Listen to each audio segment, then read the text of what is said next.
back to Hey Kentucky. Now, UK basketball's non-conference schedule came out today, and Mary Jo and I wanted to take a little time to break it down and take a look at what's in store for the Cats coming this fall. Now, look at the schedule. It's a little different, Mary Jo. It's maybe not as hard as some years because the team's so young, but it looks like there are some good games. But I do think that it's really well balanced. It may not have like the toughest teams, like heavy, front-loaded, but 8 of the 13 were NCAA tournament teams. I mean, that's pretty good. That's exactly right. Now, if you take a look at the schedule right here, you're going to see a mix. You're going to open the season with Utah Valley. Yeah. That's going to be Mark Pope returning to campus, which is very cool. Yes. You play some bad teams. You play Vermont. You play Troy, etc. But I look at that game against Kansas early in the year at the Champions Classic as one, Mary Jo. I think we'll learn a lot about this team. We really will. And we'll learn a lot about Kansas, too. I mean, that's one of those early season matchups that is going to have everyone's attention. Yeah, I think the Champions Classic has probably the teams ranked 2 through 5 in the country. Arizona's going to be number 1, but you'll have Duke and Michigan State and Kentucky and Kansas. Kansas is going to be very experienced. I suspect that Kentucky loses that game at the beginning of the year, but at the end of the year might end up beating them. I think so. This is going to be one of those years where we just really have to be patient. And where Cal's going to say, trust the process a whole bunch of times. And we may take a couple of losses in that early Now, there's some games that come after that. You see they play Monmouth.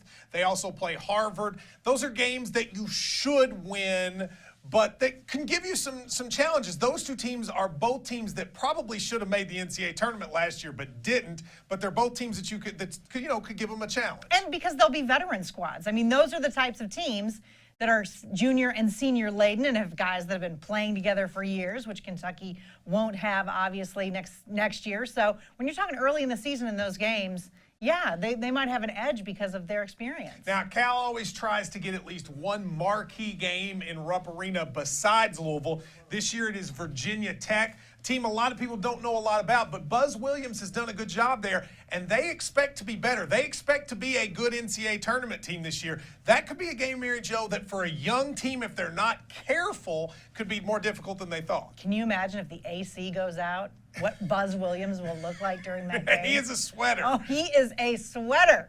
Now, the best mascot that we play, do you know who that would be? No. Fort Wayne. They are the Mastodons. Oh, that's exactly right. I will say this about Fort Wayne. They beat Indiana last year. Yeah, Remember, they did. Fort Wayne can play. Now, I think most people will focus on the last 3 games of the non-conference schedule. You start UCLA in New Orleans. UCLA's beaten the Cats 2 years in a row in the regular season. We got them in the tournament. Different UCLA team next year. They lose a lot of guys. Yeah, and so the guys that they lose are the ones that were so talked about. And there's been so much Ball, Lonzo, LeVar, the whole thing.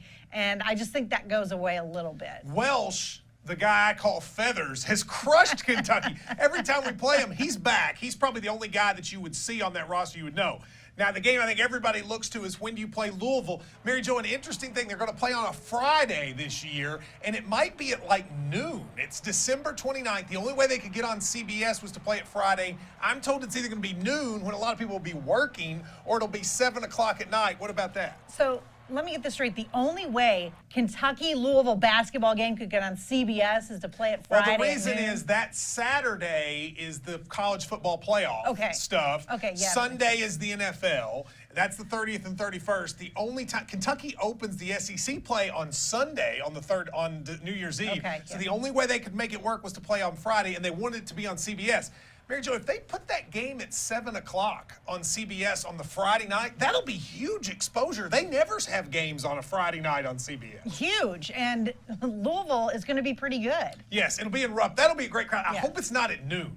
That will be really difficult. And then they finish in January as part of the Big 12 Challenge against West Virginia. A true road game. Cal doesn't like those. What do you think about going into Morgantown? Love it. Love that game because it's going to be a really tough place to play. I mean, really hard. I can see Kentucky losing that game. I can see Kentucky losing that game. Of the non-conference games, how many losses? 2. I think 2. I think they lose to Kansas, and I think they lose to West Virginia as well. Still ahead on Hey Kentucky. Mary Jo and I are going to look at some of the news and play a little game of fill in the blank. It's Mary Jo and Matt when we return. This is Hey Kentucky.